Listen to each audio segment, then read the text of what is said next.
Hello. Okay, चला लक्ष द्या. ऑसिलेशनच्या या नेक्स्ट क्लासमध्ये परत एकदा तुमचं सर्वांचं स्वागत आहे. आणि आजच्या क्लासमध्ये आपण स्टडी करणार आहोत simple harmonic motion of some general bodies. ठीक आहे.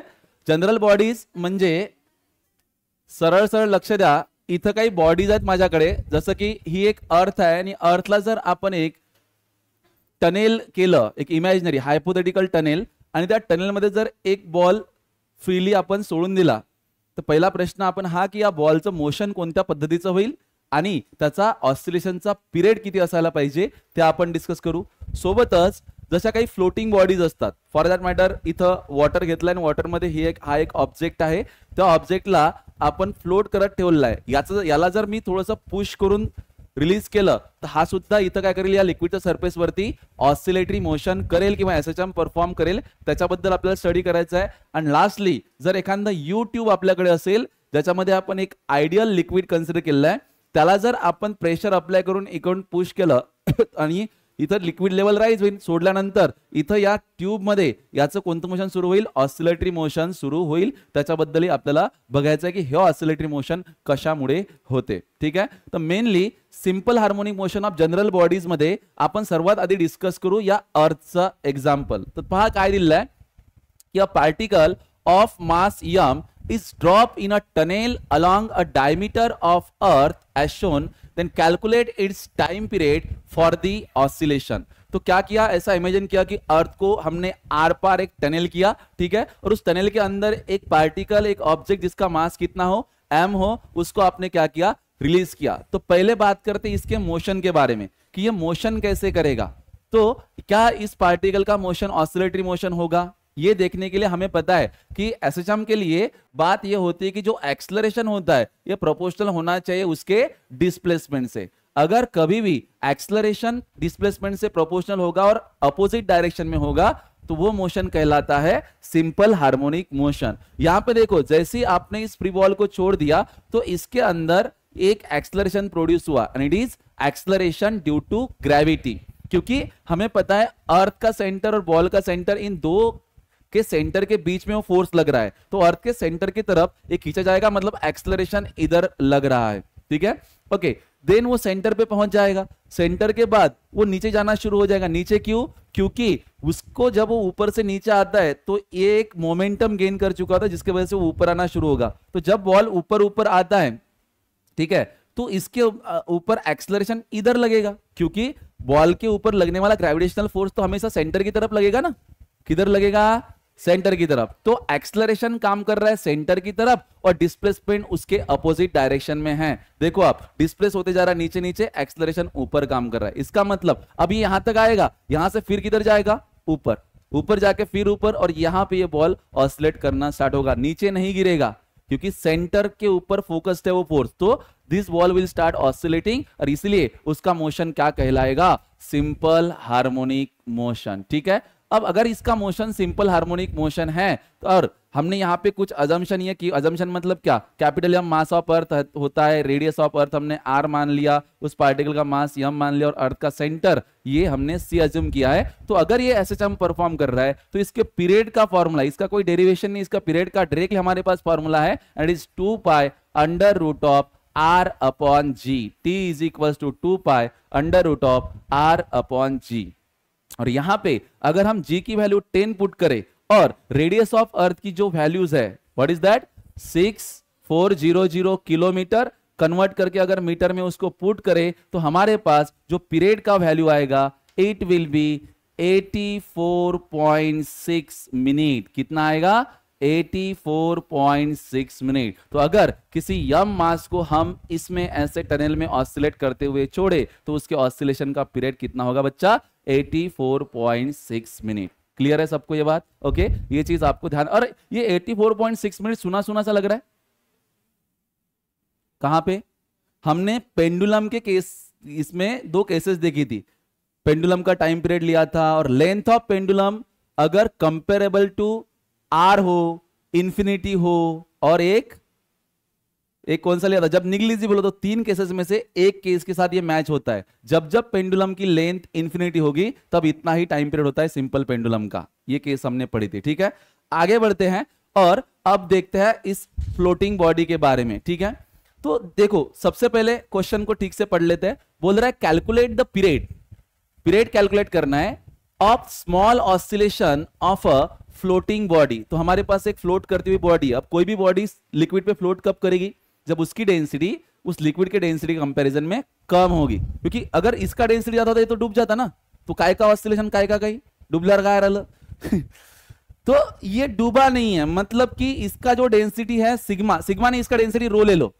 हमारी अंडरस्टैंडिंग क्या है, ऑब्जेक्ट की डेंसिटी को हम क्या लेते हैं रो, और इसकी डेंसिटी को ले लेते हैं हम सिग्मा, ठीक है। तो ध्यान रहे कि हम ये एज्यूम करके चलते हैं कि that density of that material is greater than the density of liquid, तभी तो वो फ्लोट करेगा, ठीक है। तो फ्लोट कर रहा है जैसे कि आपको फिगर में दिख रहा है। Now if it is slightly push down, अगर हम क्या करते हैं उसको स्लाइटली अंदर पुश करते हैं, दबा देते हैं अंदर उसको, it is slightly push down end released, the mass of the cylinder is m, density of its material is sigma, sigma को हमने कर दिया रो, क्रॉस सेक्शनल एरिया है उसका a, end density of the liquid को हमने कर दिया sigma. आपको time period निकालना है, ठीक है। पहले हम सोचते हैं ऑसिलेशन की पहली, मतलब अभी पार्टिकल ने या उस ब्लॉक ने ऑसिलेट करना स्टार्ट ही नहीं किया, तो अभी वो क्या कर रहा है, सिर्फ फ्लोट कर रहा है, रुका हुआ है, रेस्ट में है, इक्विलिब्रियम में है, करेक्ट। तो उसके ऊपर लगने वाला नेट फोर्स कितना है, what is the net force acting on that block, that cylinder.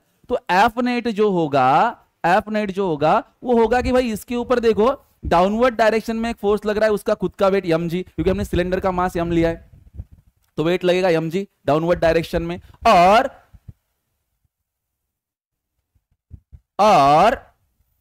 ऊपर लगेगा एक फोर्स जिसका नाम है FB, what is that, force of buoyancy, या जिसको बोलते हैं बियॉन्ड फोर्स। अच्छा बताओ फोर्स ऑफ बियॉन्सी कितना होता है, tell me something about this force of buoyancy. Force of buoyancy कितना होता है, ये उतना ही होता है जितना वाटर या लिक्विड डिस्प्लेस किया है उस ऑब्जेक्ट के एंटर होने के वजह से। तो बताओ ये ऑब्जेक्ट इतना एंटर हुआ है, मान लो ये इसका जो एंट्री है, ये जो उस लिक्विड के अंदर गया हुआ है, इसको मानते हम h इतना हाइट ये गया है, तो जो वॉल्यूम होगा डिस्प्लेस वाटर का, बेसिकली फोर्स को हम लिखते हैं दैट इज वेट उस वाटर का, वेट ऑफ डिस्प्लेस्ड वाटर, ठीक है। अब वेट क्या होता है m इंटू जी, अब m क्या होता है, m होता है रो, रो मतलब इसका रो, किसका डेंसिटी लिक्विड का, तो वो होगा सिग्मा, वॉल्यूम v और g, तो फोर्स ऑफ बियॉन्सी लगेगा सिग्मा वी जी।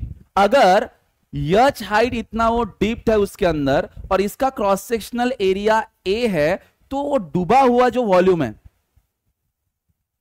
जो मटेरियल जो ऑब्जेक्ट पानी के अंदर है, वो उतना ही वॉल्यूम डिस्प्लेस, उतना ही पानी डिस्प्लेस हुआ होगा ना जितना वॉल्यूम पानी के अंदर है, तो वो वॉल्यूम में निकाल सकता हूं, volume is area of cross section into H height cylinder का। तो ये फोर्स ऑफ बियॉन्सी होगा सिग्मा ए एच जी। तो जो बियॉन्ड फोर्स इसके ऊपर लग रहा है शुरू के केस में, वो कितना लग रहा है सिग्मा ए एच जी। तो बताओ एफ नेट कितना होगा, डाउनवर्ड डायरेक्शन में लग रहा है एम जी और अपवर्ड डायरेक्शन में लग रहा है फोर्स ऑफ बियॉन्सी।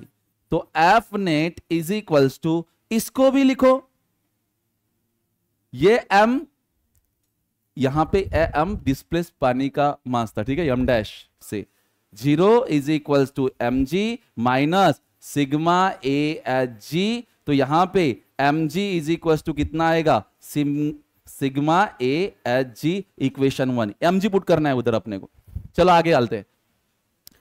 आता हे सगळं सिनेरिओ झाला आपला ऑसिलेशन स्टार्ट व्हायच्या अगोदर, ओके। आता मी काय करतो, या बॉडीला डिस्प्लेस करतो खाली, काय करतो या बॉडीला डिस्प्लेस किया, तो मान लो इसको डिस्प्लेस किया मैंने कुछ डिस्टेंस y से, तो जैसे ही डिस्प्लेस किया तो h प्लस वाई हो गया, h प्लस वाई होने के कारण जो ऊपर लगने वाला फोर्स ऑफ बियॉन्सी है वो बदल जाएगा ना, फोर्स ऑफ बियॉन्सी अब भी डैश हो जाएगा और it will be sigma a, और हाइट की जगह पर क्या आएगा h प्लस वाई इंटू क्या होगा g।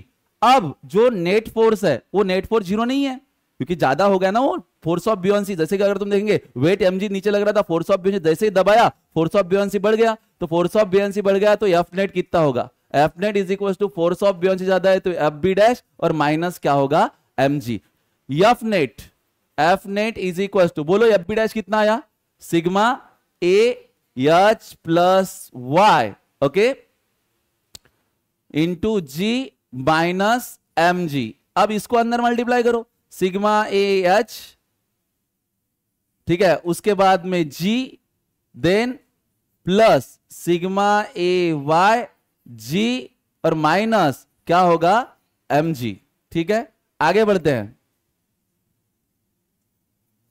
एम जी किया ना उधर, अब क्या कैंसिल होता है एफ नेट में बताओ, सिग्मा ए एच जी, और एम जी की वैल्यू पुट करेंगे हम लोग, एम जी की वैल्यू पुट करेंगे ये वाली, क्या है, sigma A H G plus sigma A Y G minus M G की वैल्यू हमारे पास सिग्मा ए एच जी, तो plus sigma H G minus sigma H G cancel, और तुम्हारे पास एफ नेट फोर्स होगा sigma A Y G, correct है।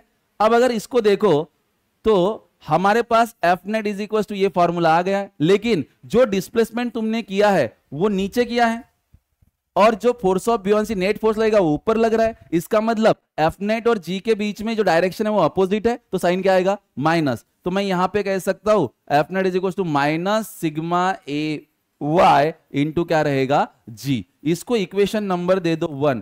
अब इसको अगर कंपेयर करेंगे F is equal to minus K Y के साथ, F is equal to minus K X होता है ऐसे टर्म में, तो मैं यहां पे y डिस्प्लेस किया ना इसको इक्विलिब्रियम की कंडीशन से, तो क्या होगा माइनस के वाई, तो k की वैल्यू तुम्हें क्या मिल गई देखो, सिग्मा ए वाई, तो पीरियड कितना होगा t is equal to 2 pi under root of, mass था तुम्हारे पास यम, और k की वैल्यू क्या लेंगे आप, that is sigma A Y, असा हा प्रश्न आहे। तो ऑसिलेटिंग किंवा फ्लोटिंग बॉडीज ज्या असतात त्या फ्लोटिंग बॉडीचा पिरियड किती असते, t is equal to 2 pi under root of floating बॉडीचा मास डिवाइड बाय लिक्विड का डेंसिटी, उसका area of cross section, and कितना तुमने उसको डिस्प्लेस किया है। परत एक्सप्लेन करू का सगळं, लक्ष द्या परत, काय आहे की एक फ्लोटिंग बॉडी होती जिचं मास होतं m आणि ते इथं फ्लोट करत आहे, आपल्याला त्याचा ऑसिलेशनचा पिरियड करायचा आहे। इथं अज्युम केलं की डेन्सिटी ऑफ द बॉडी ही कशी असेल, त्या ऑब्जेक्टची हे ग्रेटर आहे डेन्सिटी ऑफ लिक्विड पेक्षा, जेव्हा ते इक्विलिब्रियम मध्ये आहे, थांबलेली आहे, फ्लोट करत आहे, त्यावेळेस नेट फोर्स काय असेल, डाऊनवर्ड एम जी वर बियॉन्ड फोर्स, तर इथं नेट फोर्स 0 आहे इक्विलिब्रियमच्या केसमध्ये, तर एम जी मायनस काय होईल F B sigma A H G, आणि बियॉन्सीचा फोर्स कसा काढला हा तुम्हाला इथं दिसतच आहे, ओके। आता हे जे इक्वेशन आहे हे मी कन्सिडर करून ठेवलं, याला मला यूज करणं आहे पुढे। आता मी त्याला काय करतो, डिस्प्लेस करतो वाय न, जसं डिस्प्लेस केलं तर फोर्स ऑफ बियॉन्सी वाढून गेला, फोर्स ऑफ बियॉन्सी वाढल्यामुळे एफ बी जास्त आहे म्हणून पहिले लिहिला, एम जी कमी आहे म्हणून मागे लिहिला, तर F B minus M G because they are oppositely directed. आता मला एफ नेट काढायचा आहे आणि तो जनरल इक्वेशन सोबत कम्पेअर करायचा आहे, तर एफ नेट काढायसाठी एफ बी डॅश ची नवीन व्हॅल्यू पुट केली, मायनस एम जी ची व्हॅल्यू तिथून पुट केली इक्विलिब्रियमच्या कंडिशनवरून, आणि ह्याला पुढे सॉल्व्ह करत गेलो तर हे टर्म आणि हे टर्म कटली, तर सिग्मा ए वाय जी हे भेटली तुम्हाला एफ नेटची व्हॅल्यू, पण डायरेक्शन अपोजिट असते म्हणून साइन काय दिलं इथं मायनस, आणि याला जर किंवा तुम्ही मॅग्निट्यूड कम्पेअर करू शकता, तर तेव्हा तुम्ही कम्पेअर केल्यानंतर के ची व्हॅल्यू काय भेटते तुम्हाला सिग्मा ए वाय, आणि म्हणून पिरियडचा फॉर्म्युला होईल या केसमध्ये काय पाहिजे, अरे सॉरी हा सिग्मा ए जी येणार, करेक्ट, सॉरी वाय सोबत कम्पेअर करतो आपण, वाय कडील काय येईल तो सिग्मा ए जी, सॉरी कळलं, जी राहणार तिथं, खोडलेला नाहीये तो लिहिलेला आहे,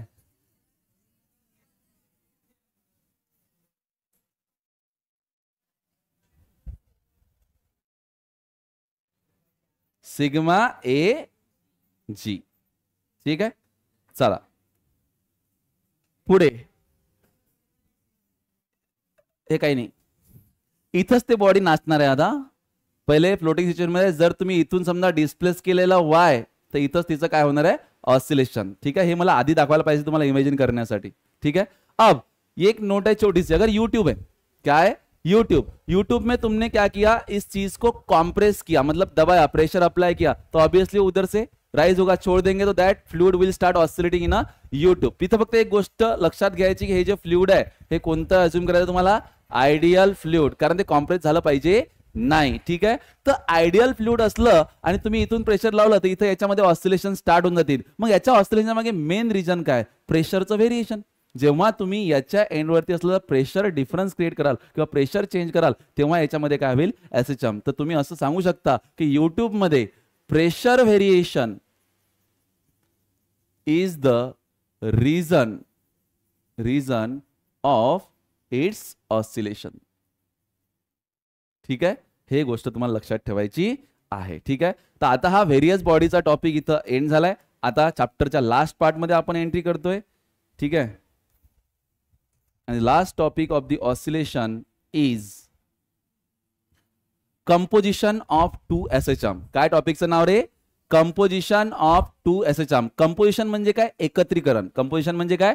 एकत्रीकरण, किंवा त्याला म्हणतो आपण सुपरपोजिशन ऑफ SHM. समजा एखादा ऑब्जेक्ट है ज्यादा तुम्हें सिंपल हार्मोनिक मोशन परफॉर्म करते हैं, पालना है समझा, ठीक है, और उसके ऊपर तुमने फोर्स लगाया, उसको मीन से डिस्प्लेस किया और वो ज्यादा से ज्यादा कुछ डिस्टेंस पे 3 फुट पे गया है, तो उसका ऑसिलेशन का एम्पलीट्यूड कितना हो गया? 3 फुट.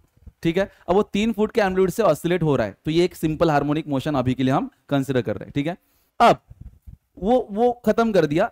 सेम ऑब्जेक्ट पे दूसरे ने फोर्स लगाया और इस बार एम्पलीट्यूड है 4 फुट का, 4 फुट आहे ते. ठीक है, तो एसएचएम कोणता आहे? Amplitude with 4 foot. ठीक आहे, आता जर दोघांनी ऍट अ टाइम फोर्स लावला तर बॉडी 3 फुटानं ऑसिलेट करेल का 4 न? हे डिसाइड करावं लागेल ना बॉडीला. म्हणजे त्याचा रिझल्टंट एम्पलीट्यूड काय असेल ते आता आपण शिकणार आहोत. येतं का लक्षात? जर दोघांनी एका डायरेक्शनला फोर्स लावला तर ते काय होते? 3 आणि त्याचे 4 म्हणजे बॉडी किती दूर जाईल? 7, म्हणजे 7 असेल रिझल्टंट एम्पलीट्यूड. पण एकानं 4 फूट जो आहे त्यांना इकडे फोर्स लावला आणि 3 फूट ज्यांना फोर्स 3 फूट साठी ज्यांना फोर्स लावला त्यांना इकडे लावला, तर बॉडी रिझल्टंट एम्पलीट्यूड 1 फुटानं होईल आणि कोणत्या डायरेक्शननं? इकडे डिस्प्लेस होईल 1 फूट. म्हणजे हा रिझल्ट आहे. म्हणजे तुम्ही 2 एसएचएम एकाच बॉडीवर जर एकाच वेळेस अप्लाय केले तर तिचा येणारा रिझल्टंट एम्पलीट्यूड किती आणि तिचा रिझल्टंट फेज किती हे आपल्याला शिकायचं आहे. ठीक आहे, तर म्हणून टॉपिकचं नाव आहे सुपरपोजिशन ऑफ एसएचएम किंवा कंपोजिशन ऑफ एसएचएम. पण हा टॉपिक सुरू व्हायच्या अगोदर एक गोष्ट लक्षात ठेवा की ज्या 2 एसएचएम तुम्ही एकत्र करणार आहात, कंपोजिशन ज्या दोघांचं करणार, कारण यासाठी तुम्हाला लागणार आहेत 2 सिंपल हार्मोनिक मोशन. तर जे 2 एसएचएम तुम्ही घेणार आहेत त्या दोन्ही एसएचएम साठी जे अँग्युलर व्हेलॉसिटी आहे, हे सगळ्यात लक्षात ठेवा रे. अँग्युलर व्हेलॉसिटी आहे ओमेगा, तो दोघांचाही कसा असायला पाहिजे रे? सेम. दोघांचाही कसा असायला पाहिजे? सेम. सोबतच आता ओमेगा जर दोघांचा सेम आहे तर जो टाइम पिरियड आहे, काय सिंबल आहे? कॅपिटल टी, तो भी काय असेल? दोघांचा सेम. त्यानंतर दोघांचे जे एम्पलीट्यूड्स आहेत दोन्ही एसएचएमचे जे एम्पलीट्यूड्स आहेत ते कसे असायला पाहिजेत? Constant in the sense constant, और वो जो एम्पलीट्यूड है उसके वो फाइनाइट भी होने चाहिए. जास्त मोठी त्याची म्हणजे मेजर करते आने चाहिए, तो वो होने चाहिए फाइनाइट. ठीक है, कांस्टेंट एंड फाइनाइट. ठीक है, और उसके साथ साथ में और कंडीशन अगर सिंगल एसएचएम वाली कंडीशन, तो ये 3 गोष्टी तुम्ही लक्षात ठेवू शकता. काय? अँग्युलर व्हेलॉसिटी सेम असायला पाहिजे आणि एखादी कंडिशन लागली तर आपण प्रॉब्लेम मध्ये पाहू. एम्पलीट्यूड त्या दोघांचा कसा असायला पाहिजे? कॉन्स्टंट आणि फाइनाइट. ठीक आहे, चला सुरुवात करूया. सुपरपोजिशन ऑफ 2 एसएचएम साठी त्या दोघांची फ्रिक्वेन्सी सेम असली पाहिजे, हे मी तुम्हाला सांगितलं आधी. तर मी 2 एसएचएम घेतो. पहिला एसएचएम घेतो that x1 is equals to let's say a1 sine omega T. पहिला एसएचएम काय रे आपला? x1 is equals to a1 sine omega T.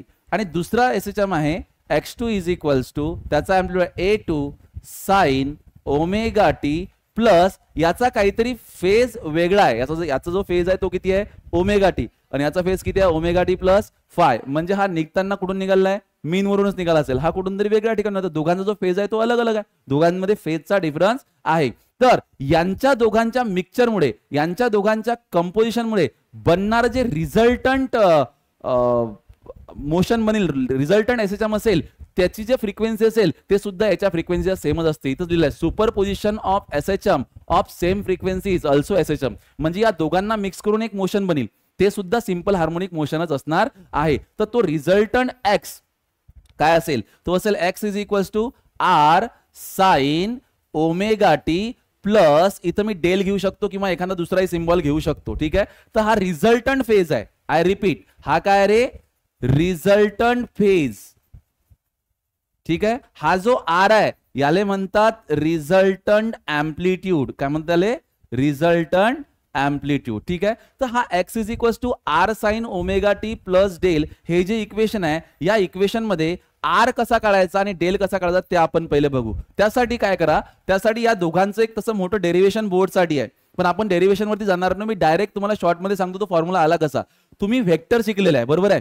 जर समजा मी डिस्प्लेसमेंटला काय करतो, डिस्प्लेसमेंट मध्ये जो अँप्लिट्यूड तुम्हाला दिसत त्याला जर असं लिहितो की पहिल्या एसएचएमचा समजा अँप्लिट्यूड किती आहे A1 आणि दुसऱ्या एसएचएमचा अँप्लिट्यूड किती आहे A2, त्या दोघांमध्ये काही ना काही फेज आहे आणि तो फेज किती आहे दोघांमध्ये फाय.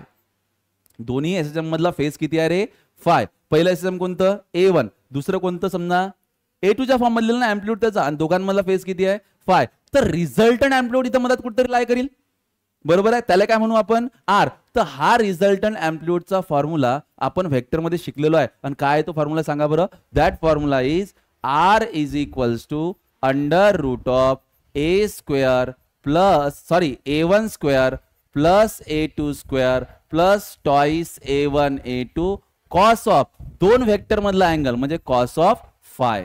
दोघांमधला अँगल किती कॉस ऑफ फाय. समजलं का. आता दोघीचा जर फेज सेम असला तर कॉस किती येईल तर 0. कॉस किती येईल तर 0 म्हणजे कॉस 0 येईल.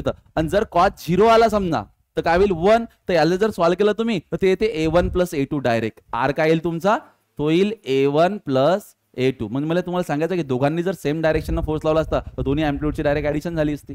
जर हा पाय असता म्हणजे एकानं फोर्स इकडे लावला आणि एकानं फोर्स इकडे लावला तर पाय किती झाला असता -1. तर इथं काय आला असता मायनस. तुमचा रिझल्ट अँप्लिट्यूड किती आला असता A1 मायनस A2. मी सांगितलं तुम्हाला 1 आला होता रिझल्टंट. इथं लक्षात. तर सरळ आरचा हा जनरल फॉर्म्युला तुम्हाला लक्षात ठेवणं आहे. आणि त्यानंतर जर आरची मला डायरेक्शन पाहिजेत तर ते डायरेक्शन तुम्ही कोणासोबत मोजायची, दोन पैकी एका व्हेक्टर सोबत ए सोबत मोजली त्याला तुम्ही अल्फा म्हणू शकता किंवा तुम्ही त्याला काय म्हटलेलं आहे डेल म्हटलेलं आहे डायरेक्शन काढायसाठी. ठीक आहे. तर हा जो डेल आहे डायरेक्शन तुम्हाला काढायचं आहे रिझल्टंट पेज, तर तो कसा काढाल तुम्ही धिस डिवाइड बाय धिस. म्हणजे काय की जर समजा आता हे इथं कॅल्क्युलेट करणं थोडंसं टफ जाते, पण त्यांचा अँगलचा फॉर्म्युला तुम्ही पहिले जनरल वाला सांगून देतो तुम्हाला. जनरल वाला फॉर्म्युला आहे tan of del direction of R काढायसाठी तो असते Q is what A2 sine what is that phi upon A1 plus A2 cos of phi. This is the formula to find the direction of resultant. I repeat, या slide वरती काय काय लिहिलं मी तुम्हाला सांगतो. या स्लाइड वरती आहे की माझ्याकडे दोन एसएचएम आहेत, तर दोन्ही एसएचएमचा अँप्लिट्यूड पाहून घ्या तुम्ही. हा अँप्लिट्यूड A1 A2 आहे. अँग्युलर स्पीड दोघांची सेम आहे, ओमेगा सेम आहे. दोघांमधला फेज डिफरन्स तुम्हाला फाय दिसत आहे. या दोघांना मी कंबाईन केलं तर येणारा जो रिझल्टंट अँप्लिट्यूड आहे तो आर असतो आणि त्याचा फॉर्म्युला असतो under root of A1 square plus A2 square and so on phi पर्यंत. फाय त्या दोघांमधला फेज डिफरन्स आहे आणि त्या आरची जर मला डायरेक्शन लागली म्हणजे डेल लागला तर तो असते tan del is equals to A2 sine phi upon A1 plus A2 cos of phi. आणि हे झालं रिझल्टंट एसएचएमचं इक्वेशन जे की x इज इक्वल्स टू इथं रिझल्टंट अँप्लिट्यूड इथं रिझल्टंट फेज. कळतंय. आता हे जर समजलं असेल तर काही क्वेश्चन थ्रू आपण हे समजून घ्यायचा प्रयत्न करू. ठीक आहे. चला पहिलं find the equation of SHM after the superposition. तर आपल्याकडे पहा दोन एसएचएम दिले आहेत. एक दिलाय 3 साइन ओमेगा टी आणि दुसरं दिलाय 4 कॉस ओमेगा टी. ठीक आहे. तर सर्वात महत्वाची गोष्ट की दोन्हीचे दोन्ही काय आहेत हार्मोनिक फंक्शन आहे. ही एक कंडिशन पण लक्षात ठेवा की जर तुम्हाला दोघांचं सुपरपोजिशन करायचं आहे तर दोघंही कसे लागतील बोथ. म्हणजे हे जे घेतले मी हा आणि हा हे दोनही कसे पाहिजेत both should have that is sine function sine and cos function because ते फंक्शन कसे असतात हार्मोनिक. हार्मोनिक फंक्शन कोणते कोणते आहेत फक्त साइन आणि कॉस. तर जर तुम्हाला सुपरपोजिशन करायचं आहे दोन एसएचएमचं तर त्याच्यामध्ये कोण कोण लागेल साइन आणि कॉस, तरच त्यांच्यापासून तुम्ही नवीन एसएचएम प्रोड्यूस करू शकता. ठीक आहे. तर आता जे माझ्याकडे दोन एसएचएम दिले, एक दिला साइन आणि एक दिला कॉस, तर चालतात मला. साइन आणि कॉस व्हॅलिड आहे ना. ठीक आहे. यांना मला कंबाईन करायचं आहे तर यांचा कंबाईन करायसाठी हा अँप्लिट्यूड किती आहे आपला A1, हा अँप्लिट्यूड किती आहे A2. चला अजून कंपोजिशन होण्यासाठी यांचा रिझल्ट एसएचएम असण्यासाठी दोघांची फ्रिक्वेन्सी कशी पाहिजे अँग्युलर फ्रिक्वेन्सी सेम. याची किती आहे ओमेगा, याची किती आहे ओमेगा. म्हणजे यांच्यापासून तुम्ही यांचं सुपरपोजिशन करून तुम्ही नवीन एसएचएम प्रोड्यूस करू शकता. कसं काढताल सांगा. पहिले काढा तुम्ही आर कसा काढतात अंडर रूट ऑफ A1 चा स्क्वेअर प्लस A2 चा square plus twice A1 A2. ठीक आहे. तर आपण पहिले जनरल फॉर्म्युला लिहून घेऊ. A1 square plus A2 square plus twice A1 A2 आणि इथं काय होईल कॉस ऑफ फाय. मला सांगा दोघांमध्ये कितीचा फेज डिफरन्स आहे. फेज डिफरन्स कसा काढायचा याचा फेज मायनस याचा फेज. तर omega t minus omega T 0 आहे ना. सॉरी सॉरी सॉरी सॉरी, हे दोन्ही साईन मध्ये लिहायला लागतील ना आपल्याला. त्याला लिहिल मी 4. कॉसचा साईन करा, दोन्ही साईनच्या रूपात लागतील ना. 4 हा काय होईल साईन ओमेगा टी प्लस π/2. आता जमलं ते. हे झालं तुमचं पहिलं इक्वेशन, हे झालं तुमचं दुसरं इक्वेशन. तर आता पुट करा व्हॅल्यू. a1 ची व्हॅल्यू किती आहे तुमच्याकडे 3. 3 चा स्क्वेअर काय होईल 9. a2 ची व्हॅल्यू किती आहे 4. किती झाला 16 प्लस 2 टाइम्स ऑफ 9 इंटू 16. आणि कॉस फाय किती आहे आपल्याकडे, इट इज कॉस 90. अरे बाबा तुम्ही समजून घ्या, फाय म्हणजे हा या दोघांमधला डिफरन्स आहे. तो omega T plus π/2 minus omega T π/2 उरेल ना. तर फायची व्हॅल्यू किती झाली π/2 कॉस 90 0. ते टोटल टर्म काय झाली 0. 16 प्लस 9 25. रूट 25 चा आन्सर काय आला 5. म्हणजे आर किती आला तुमचा 5 युनिट. आणि झालं. म्हणजे याचा अर्थ जर 90 आहे तर तुमचा a1 आणि a2 हे एकमेकाला कसे आहेत परपेंडिक्युलर आहेत ना. लक्षात घ्या, जेव्हाही तुम्हाला हे दोन एसएचएम दिलेले असतात याचे एम्प्लिट्यूड मी मगाशी असा a1 घेतला होता पहा. तो जो कमीवाला ज्याचा फेज कमी असते ना तो होरिझोंटल घ्यायचा. ज्याचा फेज कमी आहे तो घ्यायचा होरिझोंटल. मग आपला फेज कोणाचा कमी आहे, याचा ओमेगा डी प्लस 90 आहे, त्याचा ओमेगा टी आहे, तर हा घेतला मी 3. आणि दुसरा जो एम्प्लिट्यूड आहे तो 90 न पुढे आहे. 90 न पुढे आहे म्हणजे हा वरती जाईल. तर हा किती असेल तुमचा 4. येतं लक्षात. तर दोघांमध्येही 90 डिग्री झालं ते सगळं पुट करून आपण कॅल्क्युलेट केलेलं आहे. आता आपल्याला काढायचं आहे डायरेक्शन. यांचा रिझल्टंट असेल ना कुठं ना कुठं, हा आहे याचा दोन्ही एम्प्लिट्यूडचा रिझल्टंट जो किती आलेला आहे तुमचा 5 युनिट. आणि याची डायरेक्शन काय असते डेल. जर मला त्याचा डेल काढायचा आहे तर मला सांगा फॉर्म्युला काय आहे टॅन डेल.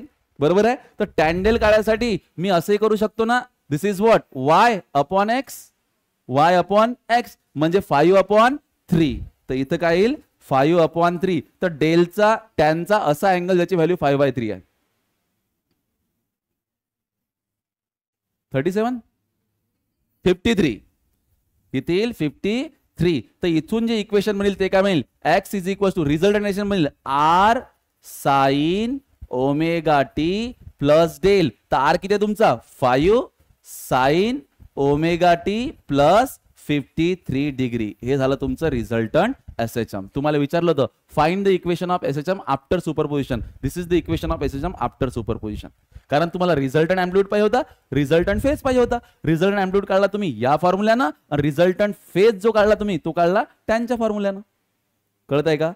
चला पुढे नेक्स्ट क्वेश्चन आहे तुमच्याकडे. हा बघा पहिले इक्वेशन काय दिलेलं आहे तुम्हाला y1 इज इक्वल टू म्हणजे if 2 SHM are represented by the equation. पहिलं दिलेलं आहे y1 is equal to 10 sine 3πt plus π/4. आणि दुसरं इक्वेशन काय दिलेलं आहे तुम्हाला y2 इज इक्वल टू.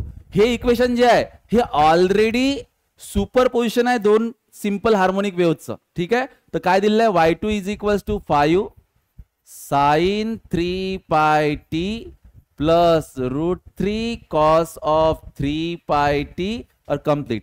अब इसको थोड़ा सा पहले सॉल्व करेंगे, सॉल्व करवा के लेंगे. तो y2 इज इक्वल टू 5 से अंदर मल्टीप्लाई करो तो क्या आएगा 5 साइन बोला थोड़ा सा झोपही जाइन तेवढ्या ना 3πt प्लस 5 से अंदर मल्टीप्लाई 5√3 और ये होगा cos 3πt. पर cos 3πt का साइन करो. cos 3πt साइन साइन लागेल ना आपल्याला. तर काय होईल साइन 3πt कॉसचा मला काय करणार आहे साइन म्हणजे काय करावं लागेल 90 ऍड करावं लागेल. तर इथं होईल प्लस π/2. ठीक आहे. आता हे पहिलं एसएचएम आहे हे दुसरं एसएचएम आहे आणि या दोघांची बेरीज करणं आहे. तर मला काय भेटेल रिझल्टंट एसएचएम भेटेल ना y2 रिझल्ट भेटेल ना y2.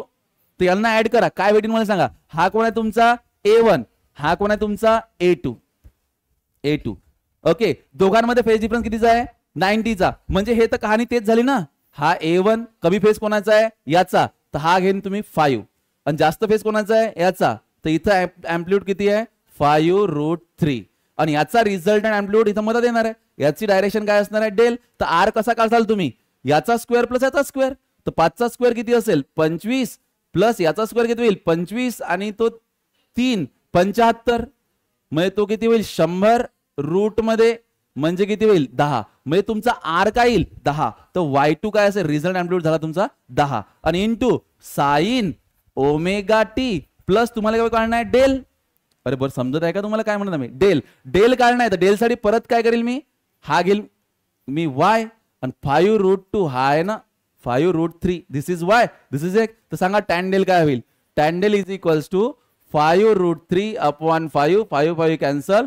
tan del चा व्हॅल्यू पाहिजे आपल्याला √3. तर कोणता असा अँगल आहे 60.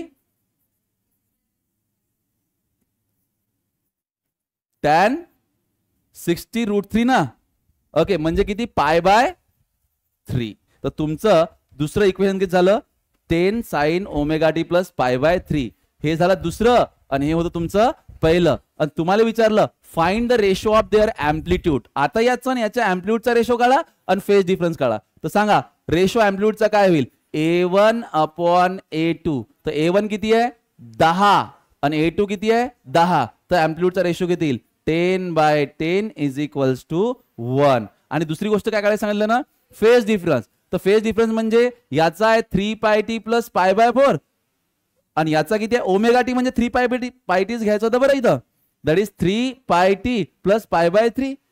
तर त्याचा दोघांचा डिफरन्स कसा घ्याल तुम्ही. तो कॉमन वाला तर घ्यायचं कामच नाही. सरळ सरळ कोणतं जास्त आहे π/3. तर तुम्ही phase difference that is delta five कसा घ्याल रे π/3 मायनस π/4. तर काय होईल सॉल्व्ह करून 4 3 पाय किती होईल π/12. तर इथं फेज डिफरन्स यांचा मधला होईल π/12 रेडियन. कळलं का. नेक्स्ट क्वेश्चन पहा तुमच्या स्क्रीनवरती हाय. Which of the following function represent SHM. खाली काही फंक्शन दिलेले आहेत आणि तुम्हाला ओळखायचं आहे की यातलं कोणतं फंक्शन SHM रिप्रेझेंट करते. सिंपल हार्मोनिक मोशन दाखवते. सांगा sin 3ω t. हे एक इक्वेशन तुम्हाला दिलं जसं मी लिहिलं पहिलं वालं x is equals to sin 3ω t. तर जेव्हा आता बघा याच्यामध्ये दोन फंक्शन आहेत कंबाईन केलेले. तर इथं कंडिशन वेगळी लागेल. पण जर एकच फंक्शन आहे तर कंडिशन काय ऍक्सलरेशन. जर एकच फंक्शन दिलेलं आहे तर लक्षात ठेवायचं acceleration should be proportional to minus of x. पण जर दोन फंक्शन दिलेले आहेत तर कोणत्या कोणत्या कंडिशन आहेत. दोघांचा ओमेगा कसा पाहिजे सेम. दोघांचा पिरियड कसा पाहिजे सेम. दोघांचे जे अँप्लिट्यूड आहेत ते कसे पाहिजेत कॉन्स्टंट आणि फायनाइट.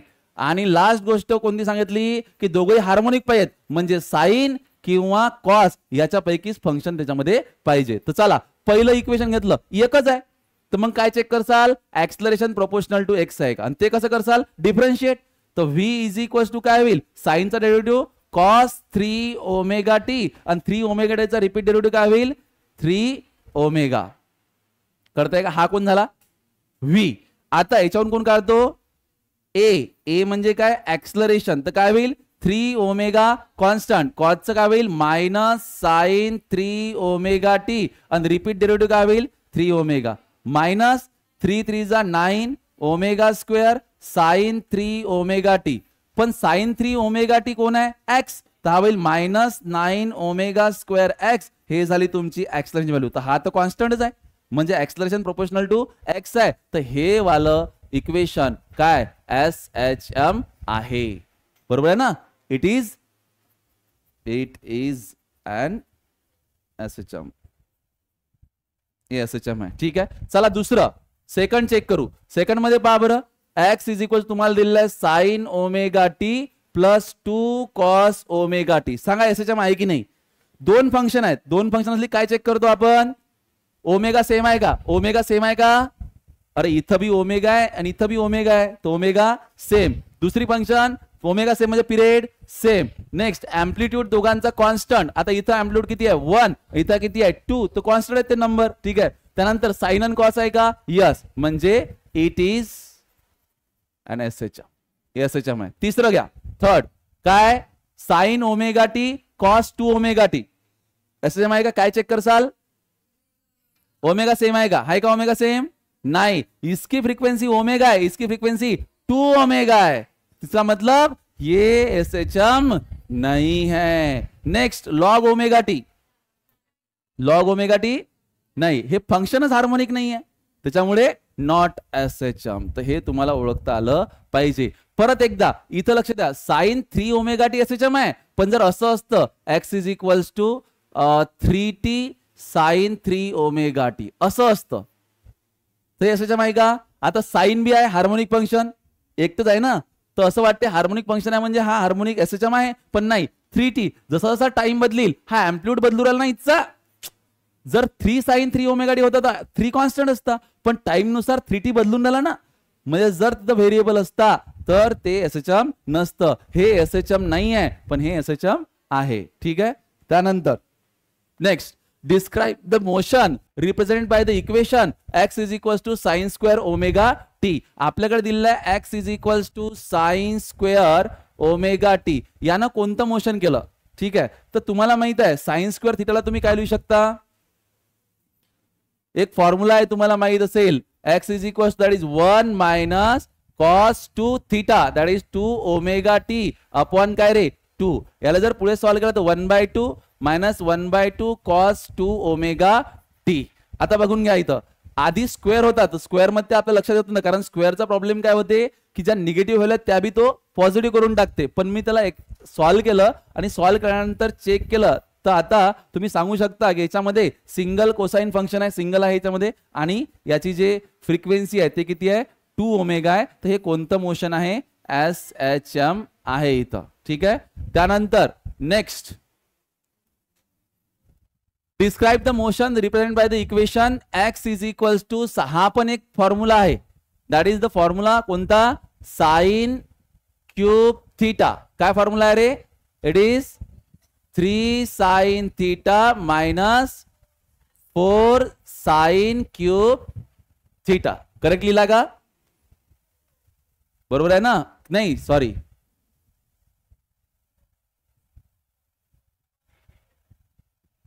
काहीतरी चुकलं मी. साइन, चेक करा फॉर्म्युला काय आहे तो. साइन क्यूबला मला पाहिजे पिक्चर मध्ये, साइन क्यूबला मला एक्सप्रेस करायचं आहे. काय फॉर्म्युला आहे? Sine theta is equals to, अच्छा साइन 3 थीटा आहे वाटते तो.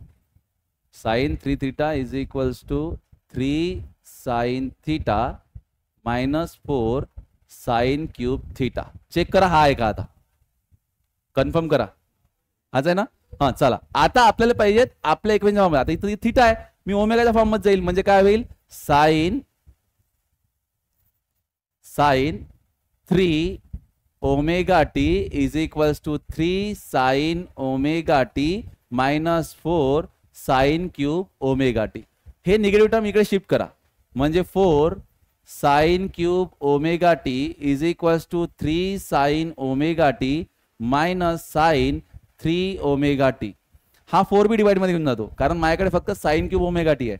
Sign cube omega t is equals to 3/4 sine omega t minus 1/4 sine 3 omega t. तर याला जर पाहिला आपण कम्पेअर केलं एसएचएम साठी तर आपल्याकडे अँप्लिट्यूडच्या व्हॅल्यू तर आहेत, A1 A2 तर याच्याकडे आहेत, पण जे अँग्युलर फ्रिक्वेन्सी आहे ते अलग अलग आहे. इथं ओमेगा आहे, इथं किती आहे 3 ओमेगा. त्याच्यामुळे हे एसएचएम आहे का? नाही. तर हे एसएचएम ला रिप्रेझेंट करत नाही. ठीक आहे. बस अशा पद्धतीनं इथं तुमचं जे ऑसिलेशन नावाचं चॅप्टर आहे ते संपते. उद्याच्या क्लासमध्ये आपण एक नवीन चॅप्टर सुरू करू आणि त्या चॅप्टरचं नाव असेल वेव मोशन. वेव्स को पढ़ना स्टार्ट करेंगे. ठीक है.